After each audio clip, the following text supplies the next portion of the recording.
మహాగణాధిపతే నమః. శ్రీ గురుభ్యో నమః. శ్రీమాత్రే నమః. ప్రేక్షకులందరికీ స్వాగతం. మార్చ్ 2025 మాస ఫలితాలు. నవగ్రహ సంచారాన్ని అనుసరించి ద్వాదశ రాశుల వారికి శుభాశుభ ఫలితాలు ఏ విధంగా ఉన్నాయి, వీళ్ళు ఎటువంటి పరిహారాలు చేసుకోవాలి, ఎటువంటి స్తోత్ర పారాయణ చేసుకోవాలి, అలాగే ఎటువంటి విషయాల్లో జాగ్రత్తగా ఉండాలి, ఇలాంటి విషయాలన్నీ కూడా ఇప్పుడు మనం తెలుసుకుందాం. ముఖ్యంగా ముందుగా చూసుకున్నప్పుడు గ్రహ సంచారాన్ని కానీ చూసుకుంటే మనకి ఇక్కడ వృషభ రాశిలో గురువు యొక్క సంచారం అనేది జరుగుతోంది. అలాగే ఈ గురువుకి మనకి వక్రగతి అనేది అయిపోయింది. అలాగే మిథున రాశిలో కుజుని యొక్క సంచారం, అలాగే ఈయన కూడా వక్రత్యాగం పొందడం అనేది జరిగింది. కన్యలో కేతువు, అలాగే మనకి ఈ కుంభరాశిలో శని రవలి యొక్క కలయిక.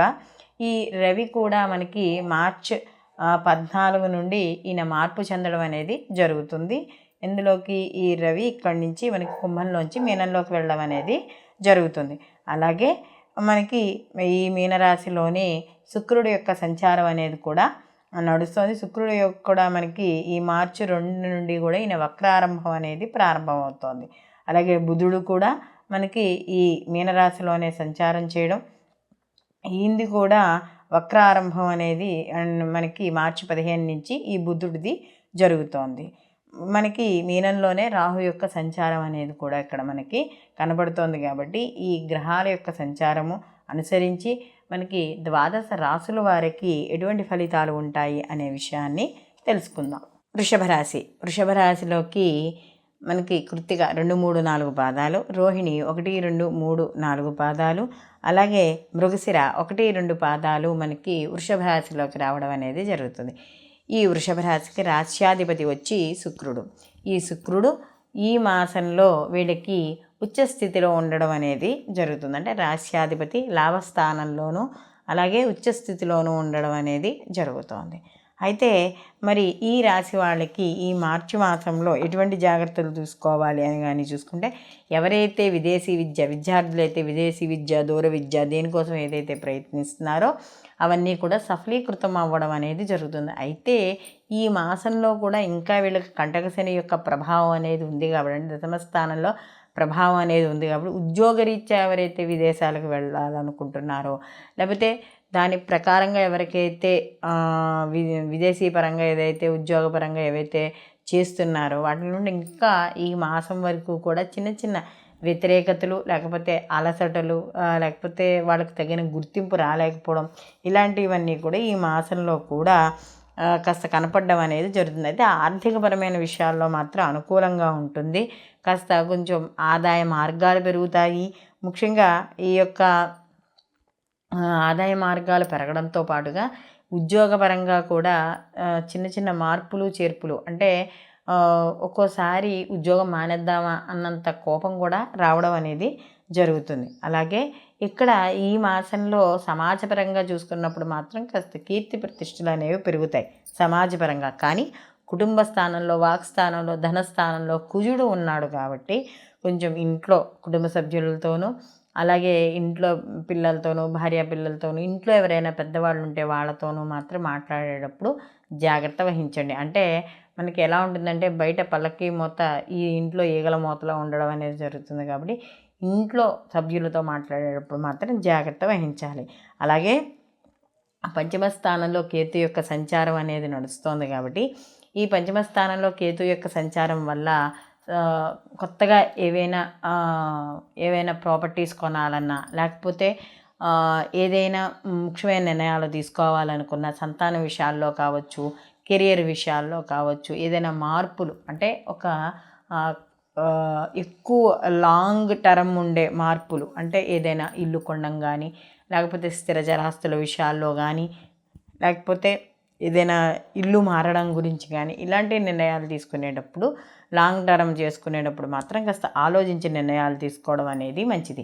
అలాగే ఎవరైతే ఈ నూతన వ్యాపారానికి కానీ, లేకపోతే ఏదైనా బిజినెస్లు పెట్టడానికి కానీ, లోన్స్ కోసం ఎవరైతే చూస్తున్నారో వాళ్ళకి అలాంటి లోన్స్ రావడం అనేది జరుగుతుంది. అలాగే ఇక్కడ ముఖ్యంగా చూసుకున్నప్పుడు ఈ మాసం ఏదైతే ఉందంటే, ఈ శని భగవానుడు 10వ ఇంట్లోంచి 11వ ఇంట్లోకి వచ్చే వరకు కూడా కాస్త ఏదైనా విలువైన వస్తువులు కానీ ఇల్లు కానీ ఏదైనా ప్రాపర్టీ కొనే విషయాల్లో మాత్రం వాయిదా వేయడం అనేది మంచిది. అలాగే ఇక్కడ ఎవరైతే విద్యార్థులు ఉన్నారో వాళ్ళకి మాత్రం అనుకూలంగా ఉండడం అనేది జరుగుతుంది.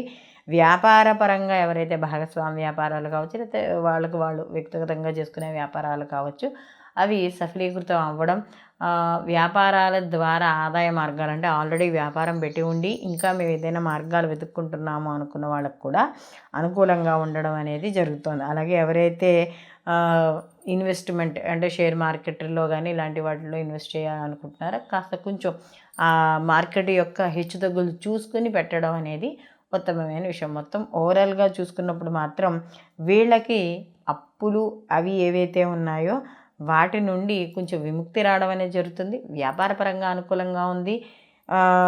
కేవలం ఇంకా కంటకశని యొక్క ప్రభావం ఉండడం అనేది జరుగుతోంది. అలాగే వీళ్ళకు కూడా లాభస్థానంలో ఈ షష్టగ్రహ కూటమి అనేది ఏర్పడుతోంది కాబట్టి కొంతవరకు వీళ్ళకి అనుకూలమైన ఫలితాలు ఈ మార్చి మాసంలో రావడం అనేది జరుగుతుంది. అంటే వీళ్ళు అనుకున్న పనుల్లో ఒక 70% అవ్వడం అనేది జరుగుతుంది. కానీ ఇంట్లో కుటుంబ సభ్యులతో విషయాలతో చర్చించేటప్పుడు మాత్రం జాగ్రత్త వహించండి. ధన విషయంలో కూడా కుజుడు ఉన్నాడు కాబట్టి ధనాన్ని ఖర్చు పెట్టే విషయంలో మాత్రం కాస్త ఆలోచించి ధనాన్ని ఖర్చు పెట్టండి. వీళ్ళు ఎక్కువగా గణపతి ఆరాధన చేసుకోవడం లేదా గణపతికి గరికతో పూజ చేయడం, ముఖ్యంగా ఈ యొక్క శని భగవాన్ ఇంకా ఆయన రాజస్థానంలో ఉన్నాడు కాబట్టి కాస్త గోవుకి ఏదైనా కాస్త కొంచెం ఏ పదార్థాన్ని పెట్టినా అంటే మీరు ఈ యొక్క ధాన్యాలు పెట్టేటప్పుడు అంటే రవికి సంబంధించిన గోధుమలు పెట్టినా లేకపోతే కాస్త బియ్యము పెట్టినా ఎలాంటి పెట్టిన దాంట్లో చిటికెడు నల్ల నువ్వులు కలిపి గోవుకి తినిపించడం లేదా ఏదైనా నువ్వులు ఉండల కింద చేసి గుళ్ళో ప్రసాదంగా తినిపించడం, విష్ణు సహస్రనామం పారాయణ చేయడం, నిత్యము విష్ణు ఆరాధన చేయడం ద్వారా మరిన్ని మంచి ఫలితాలు ఈ మార్చి మాసంలో మీరు పొందడం అనేది జరుగుతుంది. అయితే వీళ్ళు అంటే ఇక్కడ ఏది చేసినా కూడా మనకి తప్పనిసరిగా ఫలితం అనేది ఈ గోచార ఫలితాల్లో కొంతవరకునే మనం పరిగణనలోకి తీసుకోవాలి. కాబట్టి దీంతో పాటుగా జన్మజాతకాన్ని కూడా ఖచ్చితంగా మనం పరిశీలనలోకి తీసుకోవాలి. మీకు ఈ వీడియో నచ్చినట్టయితే లైక్ చేయండి, షేర్ చేయండి, మీ అభిప్రాయాన్ని కామెంట్ రూపంలో తెలియజేయండి. సర్వేజన సుఖినో భవంతు, లోకా సమస్త సుఖినో భవంతు.